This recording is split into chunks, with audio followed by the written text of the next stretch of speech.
एकनाथ खडसेंच्या अडचणी वाढल्या, SITकडून होणार चौकशी, बावनकुळेंचा आदेश. माजी मंत्री आणि राष्ट्रवादी शरद पवार गटाचे नेते एकनाथ खडसे कायम या ना त्या कारणांमुळे चर्चेत असतात. आता पुन्हा एकदा खडसे चर्चेत आलेले आहेत. खडसे यांच्या अडचणी वाढण्याची शक्यता आहे.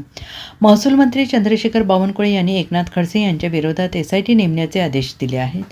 6 विभागांमधील अधिकारी या विभागाशी संबंधित आहेत. 9 गावांमधील जमिनींचा हा प्रश्न आहे. या प्रकरणी SITकडून संपूर्ण चौकशी करू. 3 महिन्यांमध्ये SIT आपला अहवाल देईल, असं बावनकुळे यांनी म्हटलेलं आहे. त्यामुळे खडसे यांच्या अडचणी आता वाढण्याची शक्यता आहे. दरम्यान आता या प्रकरणात चंद्रशेखर बावनकुळे यांनी SIT चौकशीचे आदेश दिले आहेत. मोबदला वाटप झाला नाही, त्यामुळे कोणतीही फसवणूक झालेली नाही. मात्र असं होत आहे काम. या संदर्भात 6 विभाग आहेत. या प्रकरणात विभागीय आयुक्त प्रवीण गेडाम यांच्या अध्यक्षतेखाली SIT नेमली जाईल. 3 महिन्यांच्या आत ते अहवाल सादर करतील. हा 9 गावांचा प्रश्न आहे.